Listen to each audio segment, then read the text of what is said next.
funny, I actually have a friend, I'm doing a talk in Las Vegas in October for a private equity company, and a friend is setting up, he's like, I'm going to get you pyrotechnics.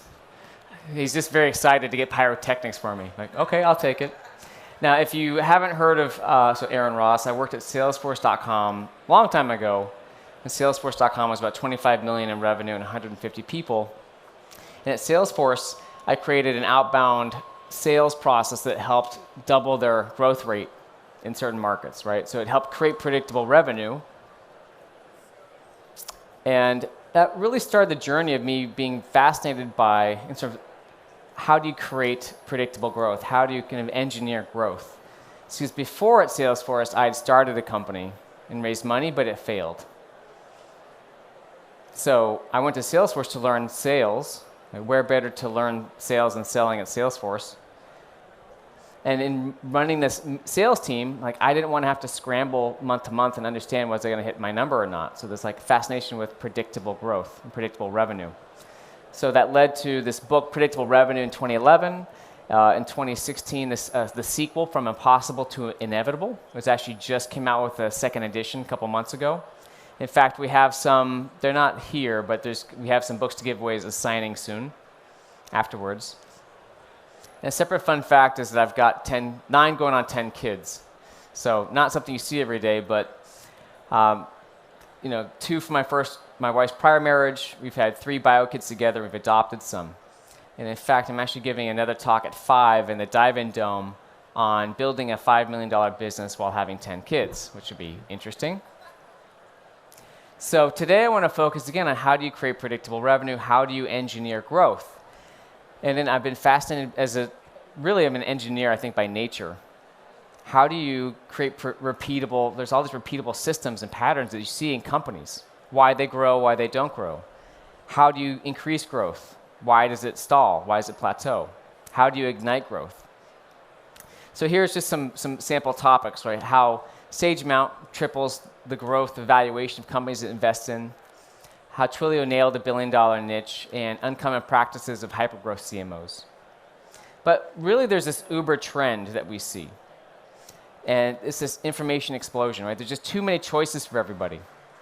There's too many apps, too many channels, too much content, and everyone's overwhelmed. So it's not just your buyers, it's also your salespeople. Right? Everyone's just like, oh, what do I choose? There was, I think, 500 sales apps and 500 marketing apps 5 years ago. Now there's 5,000 of each. In 5 more years, there might be 50,000 of each. Right? And this overwhelm is just something that everyone deals with. So if there's really kind of like a key word from the books or from today, or a lot of this key word in countering this trend that customers and your own people are dealing with is really about focus. So as we go through these reasons that revenue plateaus and what to do about it, focus is really what ties a lot of this together in this overwhelming, too busy, kind of just confused world. So the reasons revenue tends to stall and stutter is because, first, companies want to skip a step, and I'll get into all these. You don't have enough sales roles. You really don't have the right insights or metrics around your lead generation. These customer blind spots, and the last is the sales and marketing friction. So let's talk about these and what to do about them. Skipping a step, what does that mean? Well, okay, great. So you get a product. People start buying it, and suddenly there's this like impatience to just sell more of it because we want to grow. And the skip that companies often step is it just like you had a time to test and find out your product or service, you need to go through that same process to find your repeatable sales and marketing process. And when you try to skip that step, like this way to create predictable revenue, you can't grow. So by trying to go from product market fit to scale, you're just shooting yourself in the foot. It's like taking 2 steps forward, 3 steps backward, because you're actually wasting your time and your money. Rather than trying to take it a little more slowly and get your sales and process aligned so you can create some predictable results. And one other thing is this impatience that we all see, right? We're surrounded by stories of people's success. at work and in life. People selling their company, people raising money, people getting married, people losing weight, right? In social media, we're surrounded by success. And as entrepreneurs, which I think most of you either are or want to be in some way, whether you call yourself that or you want to be entrepreneurial, by nature, you're dealing with problems all the time. An entrepreneur is solving problems. You're kind of in the muck, in the mud all day. So you end up with this disconnect between, wow, I'm dealing with things that don't work all day, but everyone else is crushing it. And it's not true. So you have to remind yourself that you're on the right path, you're not missing out, you're not doing anything wrong, you just need to keep focusing on what you need to do to make it work. And it can take a lot longer, it takes years longer than you want. It can be 5 or 10 years to exit, right? It could take 2 years to know if you've even got something that's working.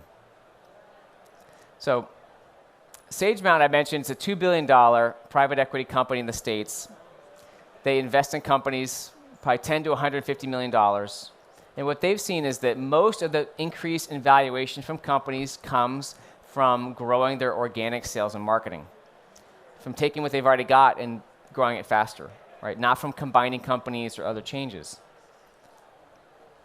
So their playbook was really these 4 things, right? Specialized sales roles, increase lead gen, and they love outbound prospecting, but increase lead gen, nail a niche, and that revenue team alignment. And for their math, they say if we can grow up companies, and this is a SaaS company, by $1 million in revenue, we'll see a $12 million valuation. So all this investment in growing sales and marketing is like their top priority because it's so vital.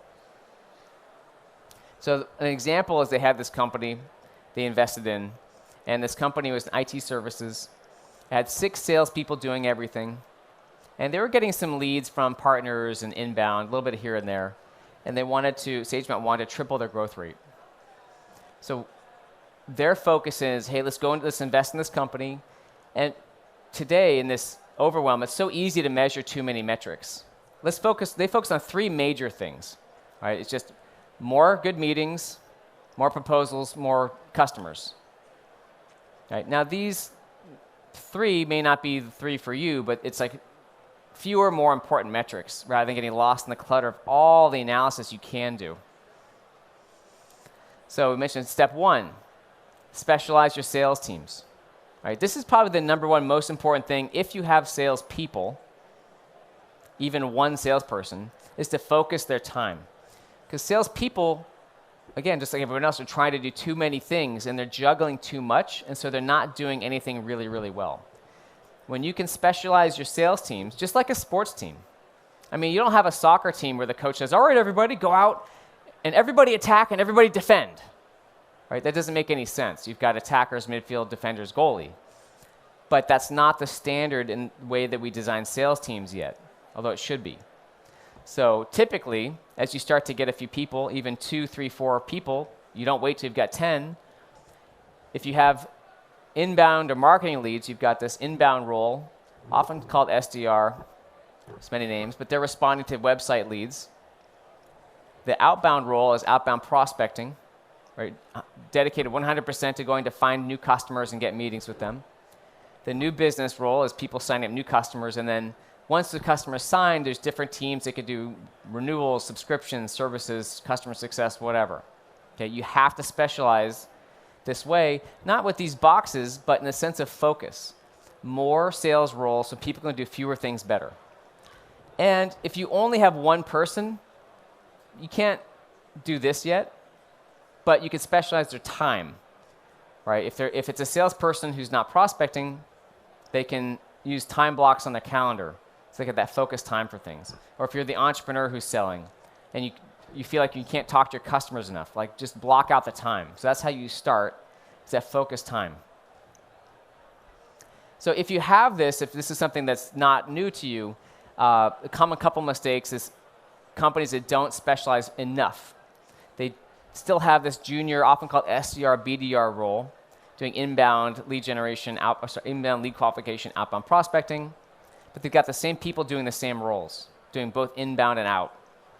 So you can't juggle those. You can't have one person doing both. Or again, you've got salespeople that are signing new customers and managing them. basically, as soon as a salesperson is spending more than 20% of their time on non-new business things, you need to start to look at breaking that out to a separate role. Okay?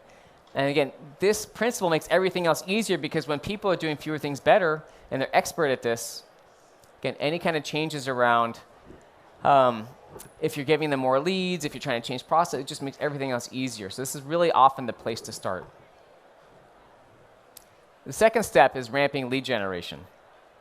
And a lot of that comes from being more insightful about the leads you're getting, right? I don't know, there's so many companies now that are like, if I just build this great product, people are going to want to buy it, right? I'm sure there's some of you here. And I mean, it happens often enough, right? There's enough stories on social media that, okay, it happens, but it's so rare, in terms of being able to have people come in and buy it and build a profitable business off this and not having to sell. And the thing is, lead generation is your lever for growth. Like, that is the thing that will drive growth. Predictable lead generation. It's not hiring more salespeople. It's not, maybe not even your product, although the product can generate leads. It's lead generation. So the thing with lead generation is you can't really grow unless you've got accurate metrics around your leads and understand, where did the good ones come from? How do I get more of them? And honestly, almost every dashboard or metric I've seen around lead generation lies in the sense that it's inaccurate or off or misleading. So typically, if you have a business and you actually are getting leads, the first step is to try to understand them better so you can know where to get more of them. Now, there's these three kinds of leads: seeds, nets, and spears. Right? And it's important to know which one is the best fit for you. Seeds really is that word of mouth marketing. Customers who refer you to other customers. Right? Those are hard to grow. The best kinds are hard to grow. Nets is like you're casting a wide net, right? Content marketing, you're getting a lot of leads, hopefully, but the number of them of good ones is lower. And spears is outbound prospecting, right? That's the team I created at Salesforce, and I think I'm probably most known for it because of the predictable revenue book. But each one of these have their pros and cons, and you need to understand for your business which one is the right one for you. And you usually start by looking at which ones have worked best for you first. Because your starting point is, historically, what's worked best? Let's do more of that. You should start rather than saying, oh, we've already been doing some outbound. We've been doing some inbound, so let's just add outbound. Right? You want to double down first on what's been working best. A little bit about outbound is that there's so much on the blogosphere. And I don't know, is anyone here like either in outbound, fans of outbound, read about outbound? Right, a bunch. And there's all these constant blog posts around the right email script, the right phone script. It's all these tactics. AI, this, list building, but really that's not about all these things. Because ultimately, what it matters is how that rolls up to your dashboard, is the metrics on what's working, what's not working. So again, it's so tempting to think, oh, if I just get the right email template, that'll fix everything. But a lot of those tactics, which are really important, distract people from what's really the most important things, understanding what's working, what's not, through those metrics. And especially in outbound, it's very hard to get a clear outbound dashboard because there's a much more subjectivity in outbound around prospectors who pass over appointments and whether they're qualified or not. And does the information get entered accurately or not? But if your dashboard isn't fixed, it's like, this is our family car, by the way, right? It's a Sprinter, 12-person passenger van. And we're in the process of moving the family to Edinburgh. And we won't be able to take this car, which I'm bummed about, I'm sad about, because I love this car. You can stand up in it, it's great. It's basically like a FedEx van. And in the States, FedEx uses these types of vans the most. But wrong side of the street, and in England, legally, I wouldn't be able to drive this because it's 12 seats, and I can only drive up to a 9-seater with a regular license. So there you go. But in terms of knowing with a car, it's the same thing. If you don't if your speedometer's off, or if your Google Maps is off, and you don't know where you are exactly, how are you going to get to the place you want to go to? So likewise, with outbound funnels, making it accurate is just as important as getting more of what's in it. This is a basic one. This image is from the Predictable Revenue book. But essentially, you're looking at the classic metrics. Number one, activities. How many calls, emails? Okay, great. But then what kinds of results are those leading to? And by the way, the principle of a funnel can work almost in any place in your business, but the funnel might change. You can probably use funnels with engineering, right? Feature requests to get whittled down to this, that, and the other. Hiring is funnels. Marketing funnels. So the funnel in business you can use in so many places, but the principle is you're trying to break down the steps into what step leads to the next step and what metrics make sense and what seems to be fair. So I think pretty commonly, if you have an outbound function, you'll have number one, hopefully number two, how many emails are they sending, how many calls are they making, and what are we getting from that? Are we getting responses? But where people start to miss out is number three, which is what's that key metric? And this is true whether it's an outbound or inbound, although there is some variety in how you measure and you log things. But in outbound especially, what you're looking for is the number of qualified, audited opportunities. What's really entering the sales pipeline. That's the real stuff. So, again, going back to igniting growth, common mistake. Company spends more on marketing or in some sort of lead generation. They get a bunch more leads of some kind. 6 months goes by. They're like, oh, we got all these leads and nothing closes. Why? Well, because it's easy to generate types of leads that aren't a good fit. And you don't know if they're going to be a good fit or not unless you're sort of watching them go through the pipeline to understand, we're getting more leads, but are they the right type? So that quality metric is the most important and most undervalued metric typically in funnels, in lead generation funnels. And in outbound, you especially need to audit those opportunities for consistency and accuracy. So then we come to number four. This term pipeline creation rate really is like if you have a business, your best indicator of future revenue is the amount of, at least in B2B, the amount of qualified pipeline you're creating per month. If that's growing, you're going to grow revenue. If it's not growing, you're not going to grow. And that pipeline creation rate is really the amount of qualified pipeline created per month. Again, is it growing or sinking? So Zora is a company.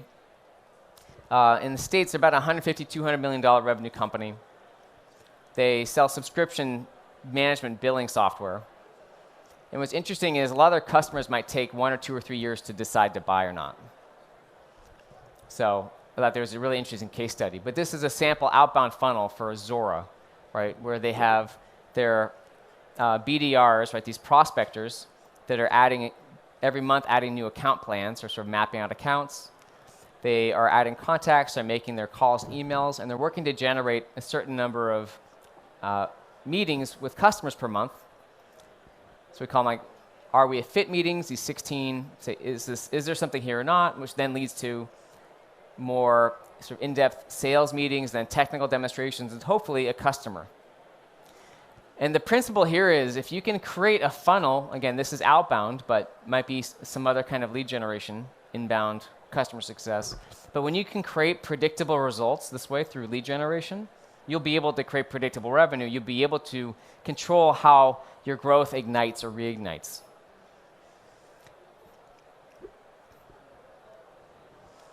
Having said that, all right, you've been working on creating leads.